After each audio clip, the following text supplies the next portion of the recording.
matchups. Decided to talk to you about some of these matchups as well. But let's continue going around the rim first, man. We got to react to how the finals played out in college basketball. Of course, they still breaking records out here, man. Yeah, man. The women's game has become, to me, in college at least, it's the top dollar. It's where the money is at for sure. Record of 18.7 million viewers for Iowa and South Carolina.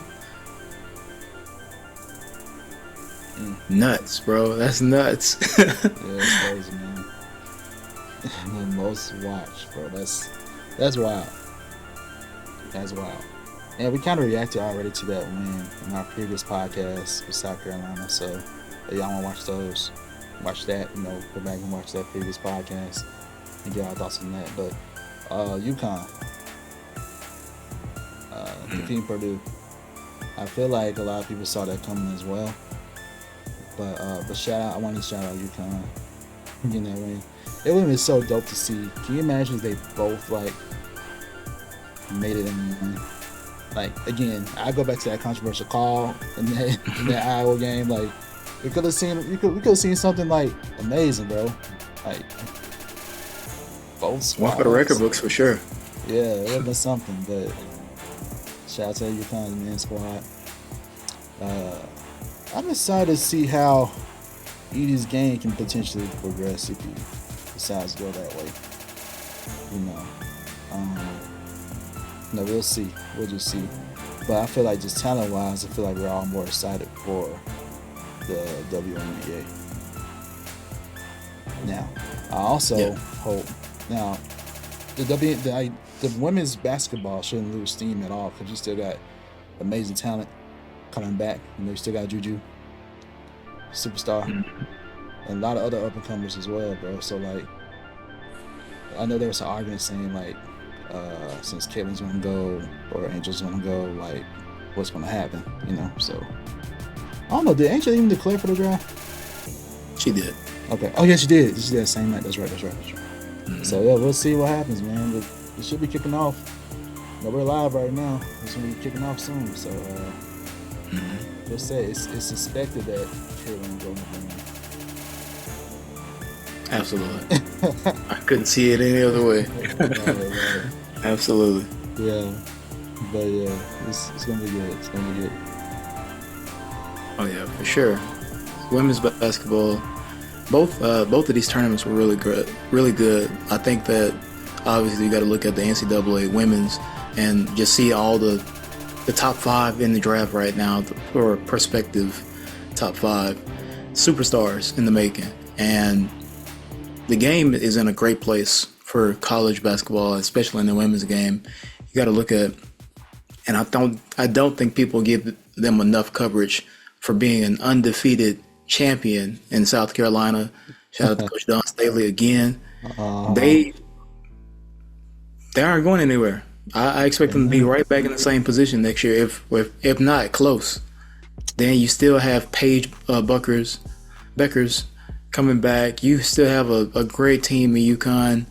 So it's gonna be popping next season as well. So I'm looking forward to that. And even with Zach Edey, he had a monster game in the finals, and unfortunately Purdue wasn't able to take it home, but went up against a great team in UConn.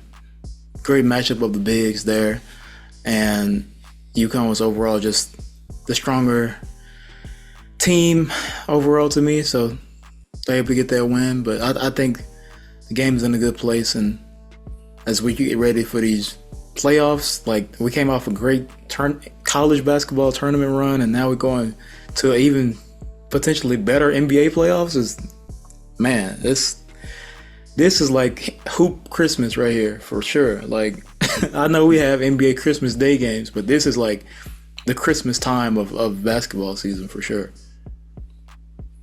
Yeah. Just continue to go around the rim. So we got some news. You told me about this. I was like, oh snap. I was just thinking about IT the other day too, bro. I ain't gonna lie. Phoenix is signing him for the rest of the season. So I'm so happy. And Phoenix, this is purposeful because they have not. Remember, before the season started, they were favored to basically win the West. We were surprised to see how they were progressing. And it's honestly due to the lack of a point guard, like a true point guard, a floor general type player. Honestly, it'd been cool that CP3 would have been the perfect piece for that, but it's just hard to make all that work with the contract and the money. So, yeah, IT has experience. He can be a floor general. He can go score. He's a better option, I think, to provide some of that than what they have right now. As they try to make this run, and they gotta make a run. We'll get to it later when we talk about playoff matchups and stuff. But KD, come on, man, This is it, bro. No more excuses. I love KD as a player too, man. I love KD.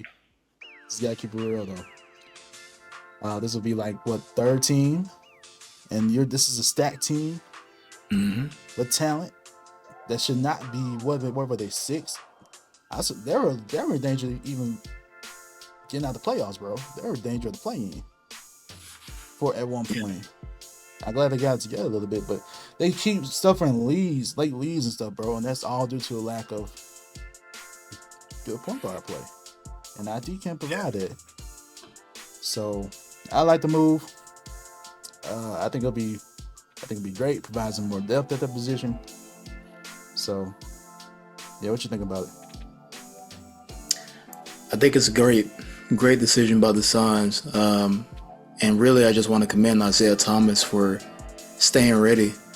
I follow him on Twitter, and he's always in the gym, always working out, always staying ready for the moment. And I'm happy to see that he finally is back on a team and getting this opportunity, because he, to me, if anyone deserves it, is him, with how his career has been coming off of an MVP season, and unfortunately had that injury that just kind of set him back for a while.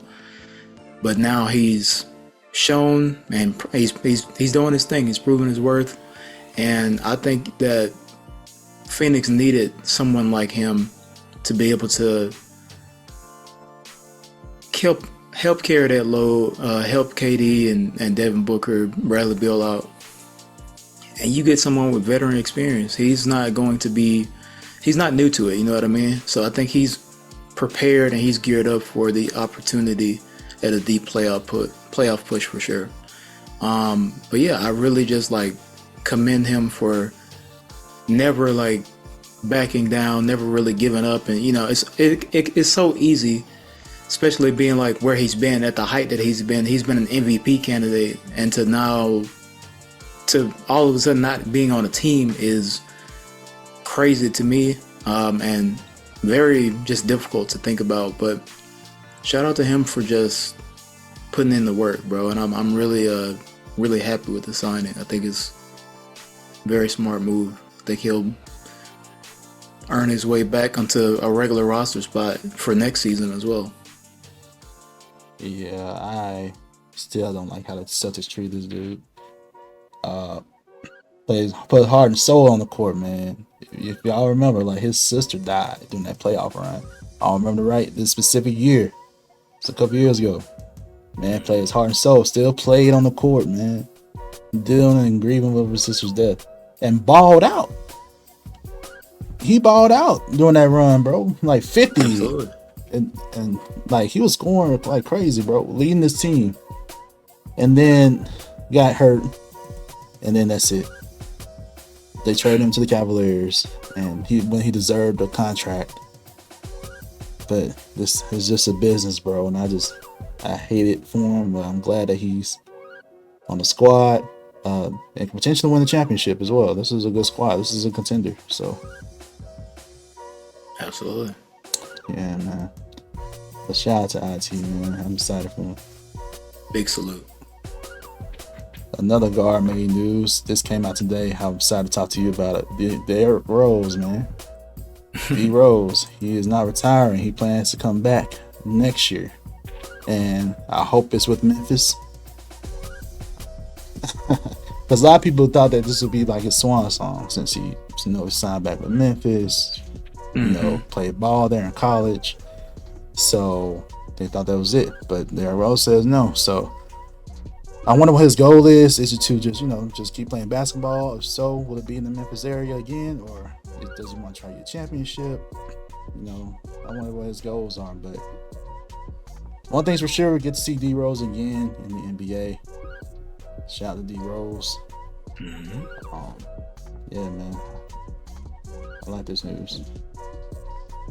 Same here, man. I'm happy that he has this opportunity to play in a city that he affected tremendously with his college play. He was super electric in Memphis, and being that type of player, that type of leader for a young Memphis squad who needed it.